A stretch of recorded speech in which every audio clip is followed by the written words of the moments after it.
കിണറിലെ വെള്ളം എങ്ങനെ ക്ലോറിനേറ്റ് ചെയ്യാം? കിണറിലെ വെള്ളത്തിന്റെ അളവ് കൃത്യമായി കണക്കാക്കുന്നതിനായി ആദ്യം കിണറിന്റെ വ്യാസം എത്ര മീറ്റർ ഉണ്ടെന്ന് നോക്കണം. അതിനായി കിണറിന്റെ മുകൾ ഭാഗത്തെ റിങ്ങിന്റെ നടുഭാഗത്തു കൂടി ഒരറ്റത്തു നിന്നും മറ്റേ അറ്റം വരെ എത്ര നീളമുണ്ടെന്ന് അളന്നെടുക്കുക. അതാണ് കിണറിന്റെ വ്യാസം. ഇതിന്റെ പകുതിയാണ് ആരം അഥവാ റേഡിയസ്. അതോടൊപ്പം വെള്ളത്തിന്റെ ആഴം എത്ര മീറ്റർ ഉണ്ടെന്നും അളന്നെടുക്കുക. അതിനായി ബക്കറ്റ് കിണറിന്റെ അടിഭാഗത്ത് മുട്ടിച്ച ശേഷം കയറിന്റെ നനവ് അടയാളപ്പെടുത്തുക.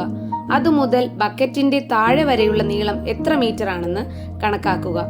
തുടർന്ന് 3.14 ഇൻറ്റു ആരം ഇൻറ്റു ആരം ഇൻറ്റു ആഴം ഇൻറ്റു 1000 എന്ന സൂത്രവാക്യം ഉപയോഗിച്ച് കിണറിൽ എത്ര ലിറ്റർ വെള്ളമുണ്ടെന്ന് കൃത്യമായി കണക്കാക്കാവുന്നതാണ്.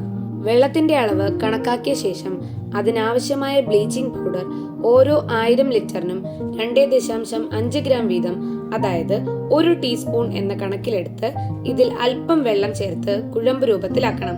നന്നായി കുഴമ്പ് രൂപത്തിലാക്കിയ ശേഷം ഒരു പ്ലാസ്റ്റിക് ബക്കറ്റിന്റെ 1/4 ഭാഗത്തോളം വെള്ളമൊഴിച്ച് അതിലേക്ക് തയ്യാറാക്കിയ കുഴമ്പ് ചേർത്ത് നീളമുള്ള സ്പൂൺ ഉപയോഗിച്ച് നന്നായി ഇളക്കുക. ശേഷം 10 മിനിറ്റ് ബക്കറ്റ് അനക്കാതെ വെള്ളം തെളിയാനായി വെക്കുക. തെളിഞ്ഞ ലായനിയിൽ ക്ലോറിൻ പൂർണ്ണമായും ലയിച്ചിരിക്കും. ഇനി കിണറിലെ വെള്ളം കോരുന്ന ബക്കറ്റിലേക്ക് ഇതിൽ നിന്നും തെളിഞ്ഞ ലായനി ഒഴിക്കുക. തുടർന്ന് ഈ ബക്കറ്റ് കിണറിന്റെ താഴെ വരെ എത്തിച്ച് ശക്തിയായി ഉയർത്തുകയും താഴ്ത്തുകയും ചെയ്ത് കിണറിലെ വെള്ളത്തിൽ ബക്കറ്റിലെ ക്ലോറിൻ ലായനി നന്നായി കലർത്തുക. 1 മണിക്കൂറിന് ശേഷം കിണറിലെ വെള്ളം ഉപയോഗിക്കാവുന്നതാണ്. ജലജന്യ രോഗങ്ങളെ പ്രതിരോധിക്കുവാൻ കൃത്യമായ ഇടവേളകളിൽ ജലസ്രോതസ്സുകൾ ക്ലോറിനേറ്റ് ചെയ്യേണ്ടത് അത്യാവശ്യമാണ്.